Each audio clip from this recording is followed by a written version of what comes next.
Satyendra Kumar civil warrior channel में आप सबका स्वागत करता हूं। दोस्तों, हम सिविल ब्रांच के 4th सेमेस्टर के एक most important subject irrigation engineering पढ़ रहे हैं। दोस्तों, इरिगेशन इंजीनियरिंग में हमारा लेसन नंबर 3 तक समाप्त हो गया है। दोस्तों, हमारा लेसन नंबर 4 चल रहा है। लेसन नंबर 4 का नाम है मेथड्स ऑफ इरिगेशन। दोस्तों, ये लेक्चर नंबर कुल ये 15 है।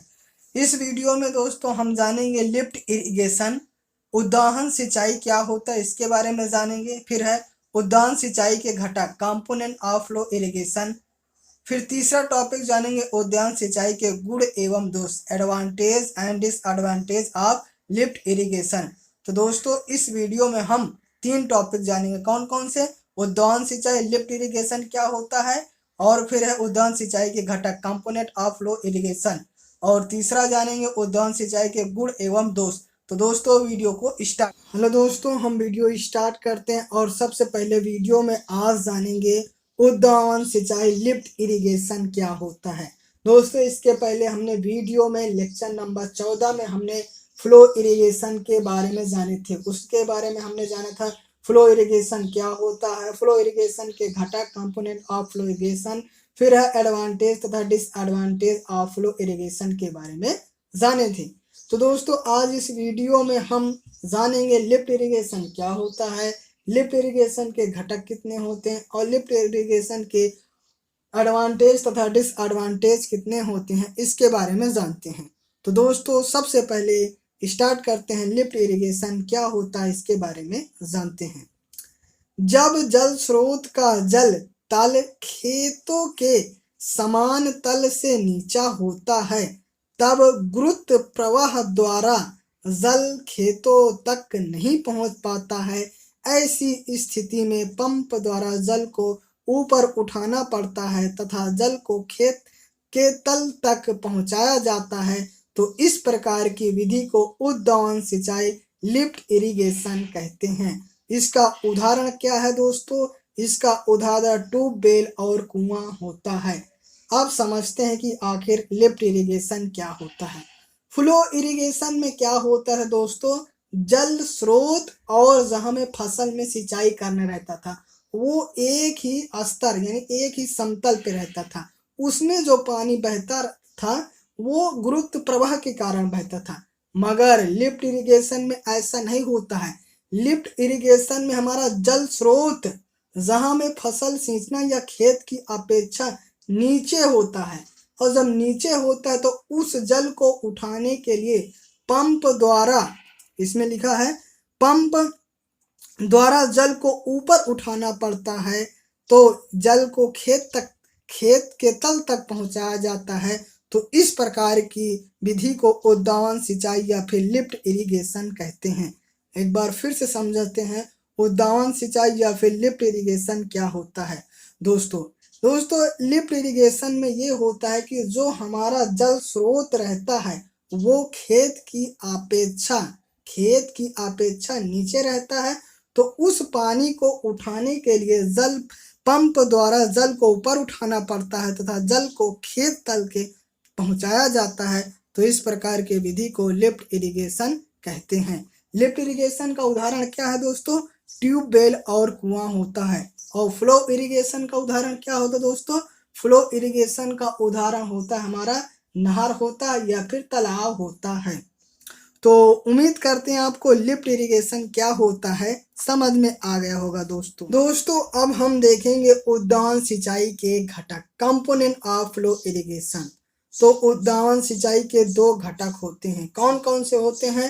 पहला होता है उद्वहन लिफ्टिंग, दूसरा होता है वितरण प्रणाली डिस्ट्रीब्यूशन सिस्टम। क्या होता है ये इसके बारे में जानेंगे। तो हमारे उद्वहन सिंचाई के सिर्फ 2 घटक होते हैं, उद्वहन लिफ्टिंग और दूसरा होता है वितरण प्रणाली।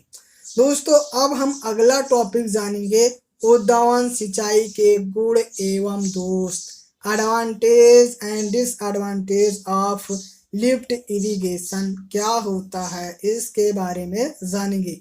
तो सबसे पहले हम देखेंगे गुण एडवांटेज क्या होता है। पहला है आवश्यकता होने पर तुरंत कुआं खोदकर आवश्यकता होने पर तुरंत कुआं खोदकर खेतों की सिंचाई कर सकते हैं, जबकि नहर का निर्माण इतना शीघ्र असंभव है। दोस्तों, हम फ्लो इरिगेशन जब पढ़े थे उसमें हम जाने थे फ्लो इरिगेशन का जो जल स्रोत होता है उसमें हम नहर और या फिर तालाब लेते हैं, और हम लिफ्ट इरिगेशन पढ़ रहे हैं तो लिफ्ट इरिगेशन में हमारा जो जल स्रोत होता है कुआं या फिर ट्यूबवेल होता है। तो पहला वो कह रहा है कि जब हम फ्लो इरिगेशन का उपयोग करते हैं तो उसमें नहर का निर्माण करते हैं, जो नहर का निर्माण करते हैं, मगर हम यदि लिफ्ट इरिगेशन का प्रयोग करेंगे तो उसमें कुआं का निर्माण करते हैं। तो जो नहर का निर्माण होता है वो काफ़ी समय लेता है और काफ़ी खर्चीला होता है, जबकि हम कुएं का निर्माण तुरंत करके और फसलों की सिंचाई कर सकते हैं। तो पहला हमारा फ़ायदा क्या है कि हम शीघ्र कर सकते हैं, मतलब जल्दी कुआं खोदकर हम अब फसलों की सिंचाई कर सकते हैं। जबकि हम फ्लो इरिगेशन का उपयोग करेंगे तो हमें नहर का निर्माण या तालाब का निर्माण कराना पड़ेगा, जो काफ़ी समय लगेगा। तो पहला हमारा फायदा ये हुआ कि शीघ्र असंभव है, जबकि नहर का निर्माण इतना शीघ्र असंभव नहीं है। तो यानी हम कुआं खोद कर तुरंत सिंचाई कर सकते हैं, जबकि नहर का हमें निर्माण कराने में ज़्यादा समय लगेगा। दूसरा है, कुएं से पानी निकालने पर भौम जल स्तर नीचा हो जाता है, जिससे खेत जलमग्न होने से बच जाते हैं। जब बाढ़ आता है या फिर पानी की अधिकता रहती है या फिर हमें फसलों की सिंचाई की आवश्यकता होती है, तो हम लिफ्ट इरिगेशन में कुएं से पानी निकालकर भौम जल स्तर को नीचा कर देते हैं, जिससे आसपास जो हमारे खेत रहते हैं उसमें जो फसल लगी रहती हैं वो पानी की अधिकता से बच जाते हैं, क्योंकि हमें जहाँ पानी की आवश्यकता होती है उस पानी को कुएं से निकाल कर वहां पहुंचा देते हैं। मान लीजिए कुआं है, कुआं के आसपास जितनी फसल रहती अधिक पानी की अधिकता से कारण जलमग्न होती जा रही थी, मगर उस पानी को हम दूसरे फसल के जहाँ आवश्यकता होती वहां ले गए, सिंचाई कर दिए, तो आसपास के फसलों की जलमग्नता से हम बचा सकते हैं। तीसरा है, कुछ महत्वपूर्ण फसलों की सिंचाई कई कुएं बनाकर पूरी की जा सकती है। कुछ हमारी जो महत्वपूर्ण फसलें होती हैं उनकी हम सिंचाई कर सकते हैं, एक से अधिक कुआं बना लें, जिससे हमें क्या हो कि हमें नहर या तालाब न बनाना पड़े और हम कुएं से ही अपनी मूलभूत आवश्यकताओं वाली फसलों को सिंचाई करके पूरी कर सकते हैं।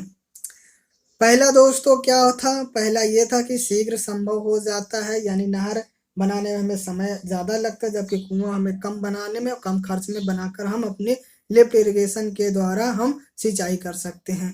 दूसरा था कि कुएं से हम जब पानी निकालेंगे तो आसपास के जो पानी की अधिकता होगी वो कमी हो जाएगी, जिससे वहाँ के फसल सुचारू रूप से हो जाएंगे, और जहाँ हमें फसल को सिंचाई की आवश्यकता होती है वहाँ ले जाके पानी हम सींच सकते हैं। और तीसरा है, कुछ महत्वपूर्ण फसलों की सिंचाई कई कुएं बनाकर पूरी कर सकते हैं, हमें नहर का निर्माण या फिर फ्लो इरिगेशन का उपयोग नहीं करना पड़ेगा।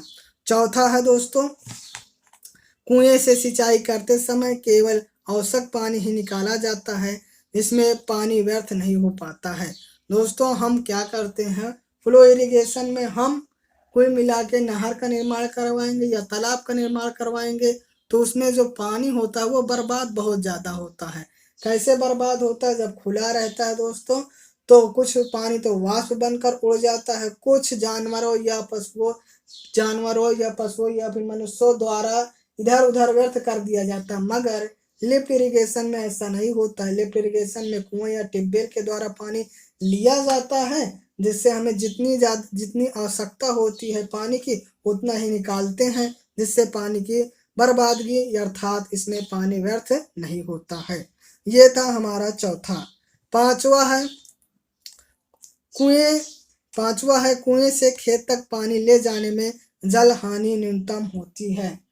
वही बात है कि इसमें यह फायदा रहता है कि दोस्तों, यानी जहां हम कुआं खोदते हैं और फसल और कुएं के बीच की दूरी बहुत कम रखते हैं, जिससे हमका पानी को एक स्थान से दूसरे स्थान अर्थात स्रोत से और फसल के पानी दूरी बहुत कम होती है, जिससे पानी की हानि बहुत कम होती है।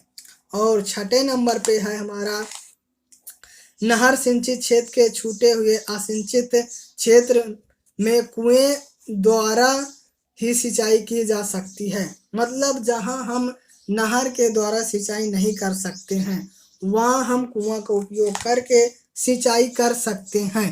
तो अर्थात नहर सिंचित क्षेत्र के छूटे हुए असिंचित क्षेत्र में कुएं द्वारा ही सिंचाई की जा सकती है। जहां हम नहर द्वारा सिंचाई नहीं कर सकते वहां हम कुआं का निर्माण करके लिफ्ट इरिगेशन का उपयोग करके हम फसलों की सिंचाई कर सकते हैं। तो ये था दोस्तों उद्यान सिंचाई के गुण। गुण में पहला हमारा क्या है, सबसे पहला ये है कि सुइग्र खोद कर हम फसलों की सिंचाई कर सकते हैं। दूसरा है कि भौम जल स्तर नीचा हो जाता है जिससे खेत जलमग्न होने से बच जाता है। तीसरा है कुछ महत्वपूर्ण फसलों की सिंचाई कई कुएं बनाकर पूरी की जा सकती है। और चौथा है कुएं से सिंचाई करते समय केवल आवश्यक पानी निकाला जाता है, इससे पानी व्यर्थ नहीं होता है। और पांचवा है नहर सिंचित क्षेत्र के छोटे हुए सिंचित क्षेत्र में कुएं द्वारा ही सिंचाई की जा सकती है। तो उम्मीद करते हैं आपको उद्यान सिंचाई या फिर लिफ्ट इरिगेशन से क्या फायदे होते हैं या फिर गुण या फिर एडवांटेज क्या होते हैं समझ में आ गया होगा। दोस्तों अब हम अगला टॉपिक देखेंगे उद्यान सिंचाई से डिसएडवांटेज मतलब हानि क्या होती है उसके बारे में देखेंगे। दोस्तों हम अब देखेंगे लिफ्ट इरिगेशन से डिसएडवांटेज क्या होते हैं इसके बारे में हम देखेंगे। तो पहला है हमारा उद्यान सिंचाई में पानी को ऊपर उठाने की आवश्यकता होती है। इसके लिए बिजली आवश्यक होती है, अतः सिंचाई विद्युत उपलब्ध होने पर ही की जा सकती है।